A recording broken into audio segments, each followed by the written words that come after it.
Hi, welcome back to my channel. Thank you so much for watching and joining me for a great cup of coffee. Today, I want to talk about some pitfalls that you should avoid if you're selling a home. I'm Matthew Scher. I've been selling homes in Metro Atlanta for over 20 years.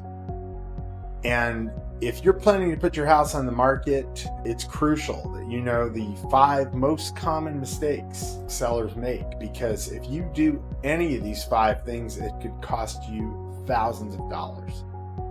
Number 5, doing a pre-inspection.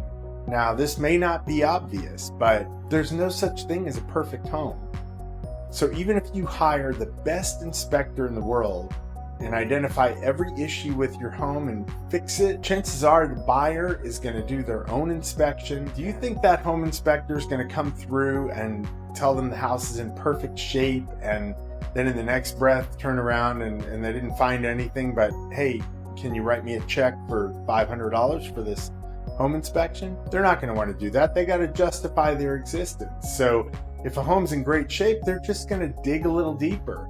They'll find something wrong. There's always something wrong with every home. I've known sellers who have purposely left some really small items to give the inspector something to find to justify their existence, like perhaps a missing electrical outlet cover or a clogged sink drain. Do yourself a favor. Don't do a pre-listing inspection and try to make the home perfect before listing it. You'll just end up hiring a contractor to come back for 2 different trips. You'll spend a lot more on repairs. Just wait for the buyer to give you the list and take care of it all at once. I'm not telling you should ignore certain cosmetic repairs and deferred maintenance items that might be detracting from the beauty of the home.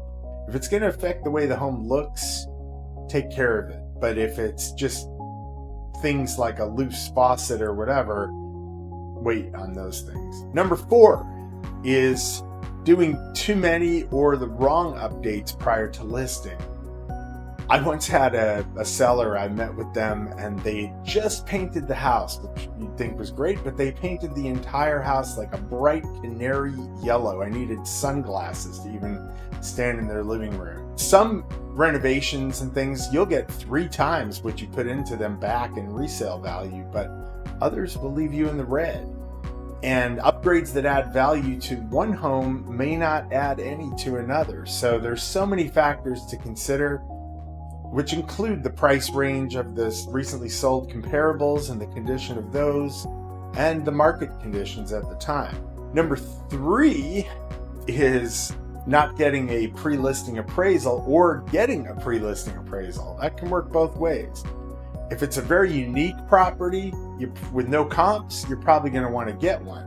But in general, if it's cookie cutter house, don't do it, because your buyer is going to be required by their lender to get another appraisal that the lender assigns, and it's not going to come out the same. I've got a separate video on appraisals, so if you subscribe, you'll get notified when that one is available to watch. Number 2, not staging a home.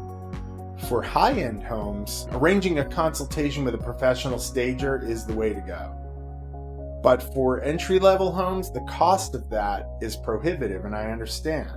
So in those cases, I do what I call virtual staging. I take some few key living areas of the house and I'll digitally remove unsightly items and add nice and in-style furnishings. You can see what an impact that can really make on how buyers imagine where furniture is going to go, and particularly in those open concept floor plans that were popular pretty much since the 90s. And the number 1 mistake home sellers often make: overpricing the home. Your home may have sentimental value to you, and maybe you had it built with 2x6 studs instead of 2x4 studs. But it's important to remember buyers are going to look at comparable homes in the area and make their decision based on that. Overpricing your home is only going to drive away potential buyers, extend the time it takes to sell, and believe me, the longer your home is on the market, the less it's going to sell for. Selling a home can be a complex process.